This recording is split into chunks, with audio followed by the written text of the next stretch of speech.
आई, कोई सूचना नहीं आई। युधिष्ठिर महाराज घबराए, पर विचार करते हैं अर्जुन के ना आने का कारण क्या है। कोई संदेश तो दिया होता, पर संदेश भी नहीं पहुंचा। भीमसेन से वार्तालाप कर रहे थे कि इतने में श्री विहीन मुखमंडल लिए अर्जुन को आते देखा तो घबरा गए, हृदय धड़कन तेज हो गई। अर्जुन का ये हाल कैसे हो गया। अर्जुन जैसे ही पास में आए और जोर से रोने लगे युधिष्ठिर महाराज को देखकर। तो युधिष्ठिर महाराज ने पूछा, अर्जुन तुम्हारी ये स्थिति कैसे हो गई। अरे 1-2 महीने नहीं, तुम तो 7 महीने द्वारका में रह के आए हो, अपने प्यारे प्राणधन केशव के साथ रह के आए हो, फिर भी ये मुंह लटका के क्यों खड़े हो, क्या हो गया, रो क्यों रहे हो। ये बताओ, सब द्वारकावासी कुशल से हैं।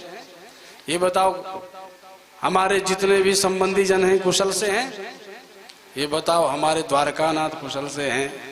जो द्वारकानाथ का नाम लिया तो अर्जुन इतने अधीर हो गए, जोर जोर से रोने लगे। युधिष्ठिर महाराज ने हृदय से लगा लिया अर्जुन को। अरे अर्जुन, तेरी ये स्थिति मैंने जीवन में कभी नहीं देखी। ऐसा क्या हो गया कि जो तू आज स्वयं को धैर्य धारण नहीं कर पा रहा। अर्जुन बोले, एक ही बात है भैया। क्या? कि वंचितो हम महाराज हरिणा बंधुरूपिणा येन मे परितं तेजो देव विस्मापनं महत् यत्तेजसात् भगवान् युधिशूलपाणि विस्मापितः सगिरिजो श्रीमदान्निजं मे अन्ये विचाहमुनेव कलेवरेण प्राप्तो महेन्द्र भवने महदासनार्धम्। बड़े भैया, जिन प्यारे प्रभु के अतिरिक्त हमारा कोई संबंधी नहीं था, जिनसे श्रेष्ठ हमारा कोई हितैषी नहीं था, सुहृत नहीं था, वही भगवान वंचितो हमें ठग करके चले गए, हमारे साथ विश्वासघात करके चले गए, हमें छोड़ करके चले गए। जिन प्रभु के बल से ही हम बलान्वित थे, जिनके तेज से ही हम तेजस्विता को धारण करते थे, वो अपने तेज को एकत्रित करके हमको त्याग कर चले गए। क्या बात कर रहे हो अर्जुन? बोले हाँ, जिन प्रभु के दिव्य प्रभाव के कारण ही मैंने शूलपाणी भगवान भोलेनाथ को धनुर्विद्या में परास्त कर दिया, जिन श्री कृष्ण के ही प्रभाव के द्वारा मैंने बड़े बड़े दिव्यास्त्रों को धारण किया, जिन भगवान श्री कृष्ण के ही बल पराक्रम के कारण जब मैं स्वर्ग में पहुंचा तो इंद्र ने मेरे लिए आसन खाली कर दिया और मुझे अपने आसन के आधे भाग में बैठने का सौभाग्य दिया, महदासनार्थम। मुझे याद आता है बड़े भैया वो समर भूमि का क्षण, जब बड़े बड़े शत्रु आंख गड़ाए बैठे थे कि अर्जुन को किस प्रकार से ठिकाने लगाएं। जब लड़ते लड़ते दोपहर के समय में मेरे घोड़े थक जाते थे तो आप कहते थे अर्जुन, वो कहते थे अर्जुन तुम विश्राम करो, और बड़े भैया मैं विश्राम भी करता था। और मुझे आज आश्चर्य होता है कि जब मैं विश्राम करने के लिए भूमंडल पर उतरता था तब मुझ पर आक्रमण कोई क्यों नहीं करता था, क्योंकि उस समय वो गोविंद सबकी बुद्धि को हर करके बैठ जाते थे, तो किसी का ध्यान मेरी ओर नहीं जाता था। और मुझ कुबुद्धि ने उन्हीं परब्रह्म परमात्मा श्री कृष्ण को सौतेव्रतः सूत का काम प्रदान कर दिया। मुझ जैसा घोर पापी कौन होगा बड़े भैया। याद आता है वो क्षण जब शत्रु दल के मध्य में मेरा रथ जाता था तो बार बार मुझे रोकते थे, अर्जुन, अरे पार्थ, अरे कुरुनंदन, भारत, बार बार मुझे मुड़ मुड़ करके सचेत करते थे। याद आता है वो क्षण बड़े भैया, अब वो मोहनी सूरत कभी देखने को नहीं मिलेगी। युधिष्ठिर बोले ये घुमा फिरा के बात मत कर, ये बता, स्पष्ट बोल, कहाँ है द्वारकानाथ ठीक हैं? बोले क्या ठीक, कुशलता की सूचना बताओ।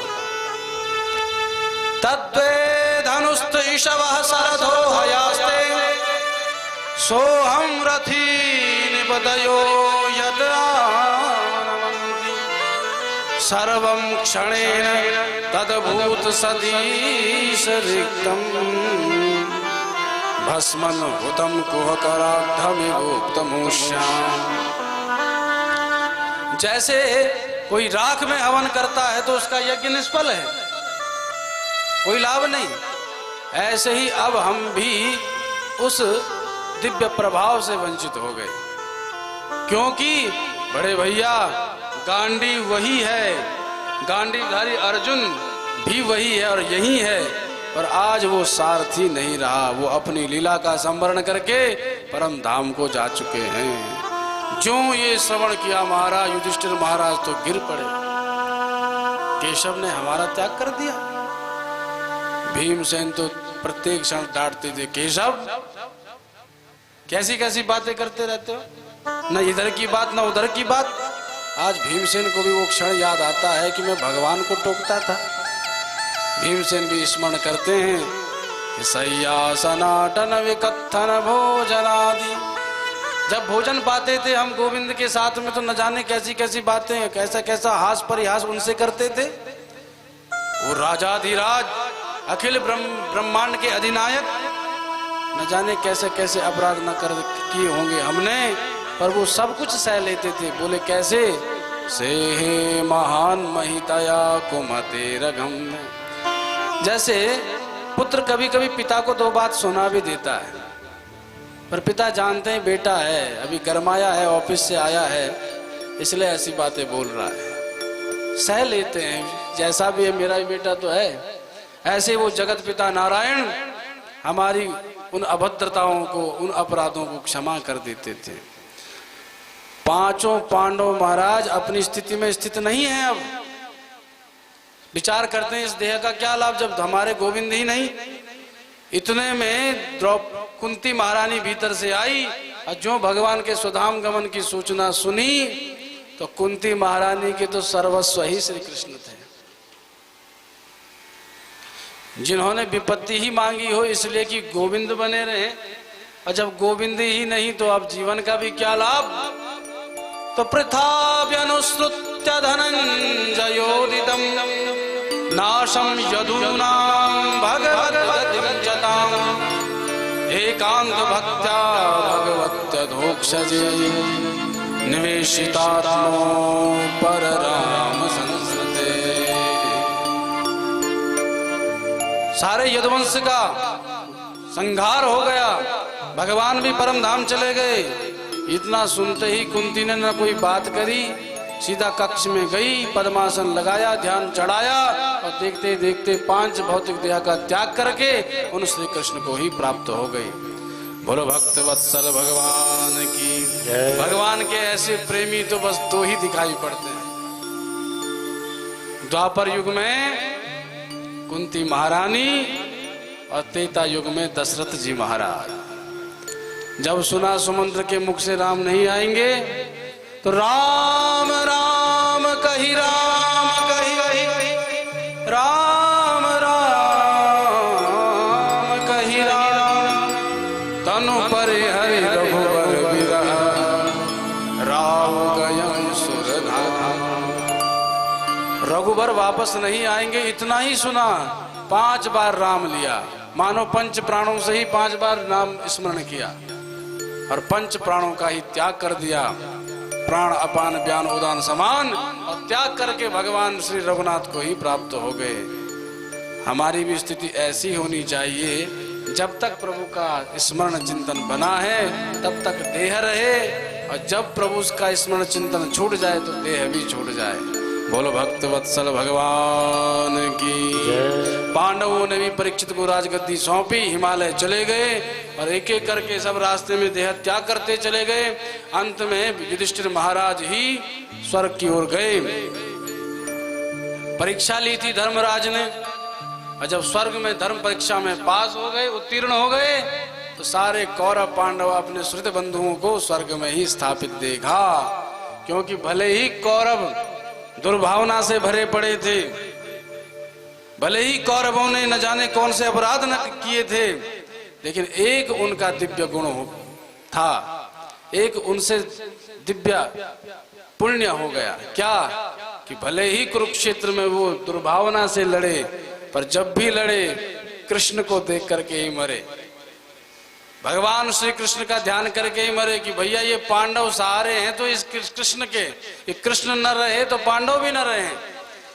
तो चाहे द्वेष से ही संबंध तो प्रभु से था, इसीलिए तस्माद वैरानुबंधेना निर्वैरेण भयेन वा, संबंध प्रभु से है, होना चाहिए, चाहे द्वेष का हो, मित्रता का हो, भक्ति का हो, भावना का हो, या सेवक स्वामी का हो, कोई भी भाव चलेगा, पर संबंध प्रभु से होना चाहिए। इसीलिए कौरवों की भी सदगति हुई। परीक्षित महाराज राजगद्दी पर बैठे और देखते देखते समस्त गुण उनमें विद्यमान हो गए। जब नव यौवन संपन्न हुए, राज्य को धर्म की अध्यक्षता में रह करके संचालित करने लगे। पर इतने में एक दिन एक सेवक दौड़ता आया, महाराज रक्षा करो, रक्षा करो, रक्षा करो।